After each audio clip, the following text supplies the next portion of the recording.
ਦਿਲਜੀਤ ਦੋਸਾਂਝ ਨੇ ਪੀਐਮ ਮੋਦੀ ਦੇ ਨਾਲ ਕਈ ਵੱਡੀਆਂ ਗੱਲਾਂ ਸਾਂਝੀਆਂ ਕੀਤੀਆਂ ਨੇ, ਜਿਸ ਦਾ ਇੱਕ ਹੋਰ ਵੀਡੀਓ ਸਾਹਮਣੇ ਆਇਆ ਹੈ। ਜ਼ਰਾ ਵੇਖੋ ਦਿਲਜੀਤ ਦੋਸਾਂਝ ਦੀ ਕੈਸੀ ਰਹੀ ਪੀਐਮ ਮੋਦੀ ਦੇ ਨਾਲ ਪੂਰੀ ਗੱਲਬਾਤ। सत श्री अकाल जी।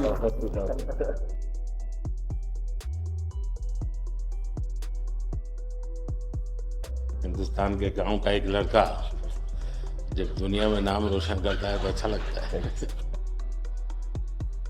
और आप तो नसीब वाले हो जी, आपके परिवार ने आपका नाम दिलजीत रखा तो आप जीतते ही जाते हो लोगों को।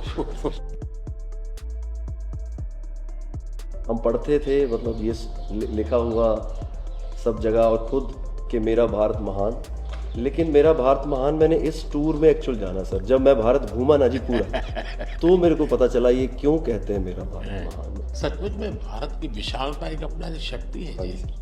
ये बेनिफिट जनसंख्या इसलिए मिलता है ऐसा नहीं है, हम लोग एक वाइब्रेंट सोसाइटी है।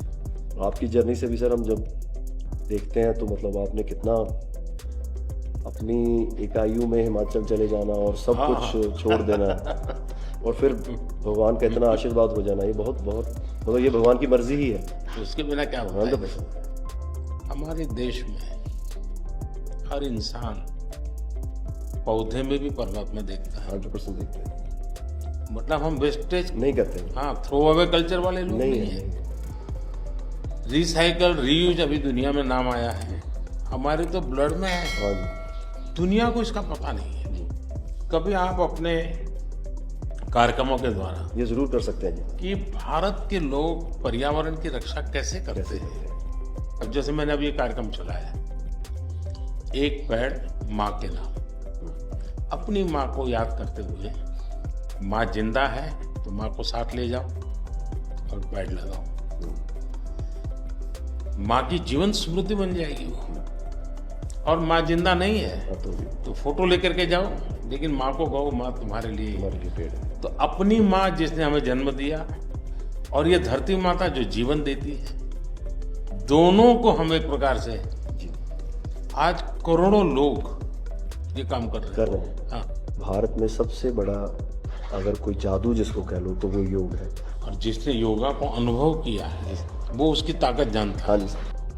आपको ये बाहर जाते हैं तो अनुभव क्या आता है? संगीत के इतने बड़े समारोह में जाते हैं तो बाकी लोगों की भाषा, उनकी स्टाइल, नए इमोशंस होते हैं। जी जी सर, मेरे को लगता है सर जैसा उन्होंने बना दिया एक कोचेला को एक फेस्टिवल, या और भी फेस्टिवल्स बड़े होते हैं, हम तो बहुत ज़्यादा बड़े कर सकते हैं यहाँ पे सर। और लोग दुनिया भर से ट्रैवल करते हैं ऐसे फेस्टिवल्स के लिए। तो हमारा तो इतना रिच कल्चर है, अगर हम ढाबे में बैठ के भी खाना खा रहे हैं और कोई राजस्थान में गा रहा है तो इतना सुरीला गा रहा है कि बंदा बोलता है कि मैं गाना छोड़ दूं यार, ये इतना अच्छा गाना गा रहा है। और मैं प्रोफेशनली गाता हूँ, ये बंदा प्रोफेशनली गा भी नहीं रहा और मेरे से अच्छा गा रहा है। इतनी ज़्यादा उनके अंदर कला है। वो लोग बना के बैठ गए, और अगर हमारे इधर कोई ऐसा डेवलप होगा तो दुनिया भर से लोग, मेरे मन में कल्पना है, आ सकते हैं सर। मैं सोच रहा था कई वर्षों से, लेकिन अब वो मैं इसको कर रहा हूँ। वेव्स, मेरा मत ये है कि इतना बड़ा देश और दुनिया की सबसे ज्यादा फिल्में यहाँ बनती। हाँ जी सर। दुनिया में सबसे बड़ी क्रिएटिव इंडस्ट्री यहाँ है जी। तो मैं यहाँ वेव्स एक बहुत बड़ा मूवमेंट खड़ा कर रहा हूँ और दुनिया की क्रिएटिव वर्ल्ड को मैं इकट्ठा करने वाला हूँ अप्रैल में जी। अब दुनिया का क्रिएटिव वर्ल्ड का सेंटर हिंदुस्तान। मैं एक बार जर्मनी की चांसलर मर्कल, तो हम मिले तो उसने मुझे संगीत का विषय निकाला। तो मैंने उसको कहा मेरे देश में सूर्योदय के पहले संगीत हो ये अलग है और सूर्योदय के बाद अलग, इसका टाइम अलग है। हाँ जी। मैंने कहा मेरा अलग अलग प्रहर मेरे यहाँ होता है, हर प्रहर का संगीत होता है। फिर मैंने कहा सैड सिचुएशन है तो एक संगीत है, जॉय है तो एक है। तो फिर उनको बड़ा इंटरेस्ट लिया।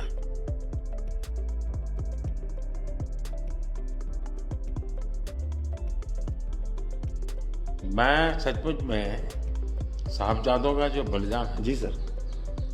लेकिन सिख परंपरा ने उसको जिस प्रकार से निभाया है, जी अद्भुत है। मैं तो पंजाब में रहा हूँ तो मुझे मालूम है, माता गुजरी और 7 दिन तक लोग सोते नहीं, और घर सच्ची नीचे सोते जमीन हैं। पे सोते हैं जी। हाँ जी मुझे खुद को बड़ा इमोशनल अपील करता था। हाँ जी तो फिर मैंने यहाँ आकर के 26 दिसंबर को हाँ जी वीर बाल दिवस मना था, हाँ जी और मैं देश के हर बच्चा को चाहता हूँ कि वो समझे कि कैसे वीरता होती थी, जी सर।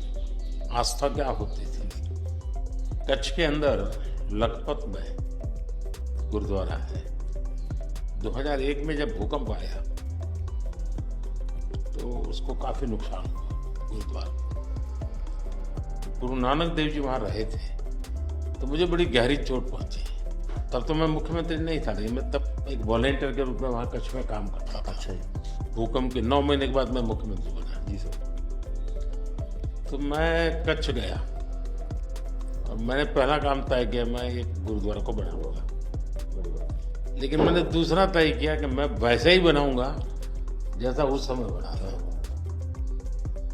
तो ऐसे लोग कौन मिलेंगे, तो मैंने बहुत ढूंढा मिट्टी कहाँ से मिलेगी, उस प्रकार की। जी आखिर मैंने राजस्थान से कलाकारों को लाया, आर्टिस्टों को, और उनके मतलब जैसा था वैसा बनाया। सर मैंने आपका इंटरव्यू देखा था सर अभी हाल ही में, हाँ, उसमें जब आप अपने माँ और गंगा माँ की बात कर रहे थे, जब आप इमोशनल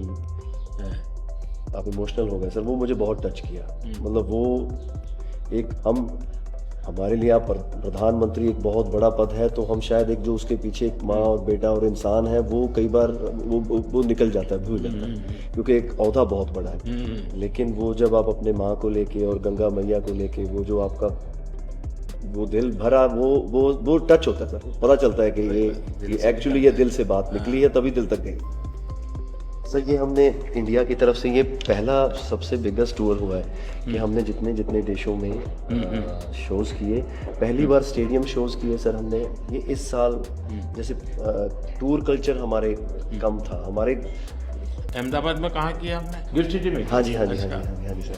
वो गिफ्ट सिटी भी एक मेरा बड़ा ड्रीम प्रोजेक्ट। हाँ जी सर, हमने सबने हमको बताया सर, हमसे जलेबी फाफड़ा भी खाया और सबने बताया। सबसे बड़ी बात है, मैं आपकी तारीफ करने के लिए नहीं कह रहा, नहीं इस शोहरत को पहचाना। और मैं आपके व्यवहार से देखता हूँ, लोगों से सुनता हूँ कभी कभी, तो मुझे लगता है कि आपके माता पिता के संस्कार का हो या गुरु की कृपा का हो, आपने सारी चीजों को पचाया है, शुक्र। उछल नहीं पड़े।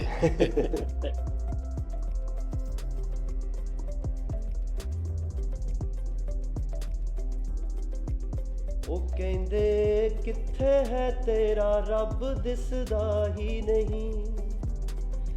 ਮੈਂ ਕਿਹਾ ਅੱਖਾਂ ਬੰਦ ਕਰ, ਧਿਆਨ ਧਰ ਮਹਿਸੂਸ ਕਰ।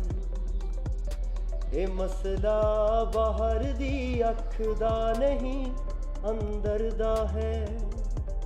ਮੈਂ ਕਿਹਾ ਅੱਖਾਂ ਬੰਦ ਕਰ, ਧਿਆਨ ਧਰ ਮਹਿਸੂਸ ਕਰ। गुरु नानक ता अंग संग है, तू ही बस गैर हाजिर है। गुरु नानक गुरु नानक गुरु नानक।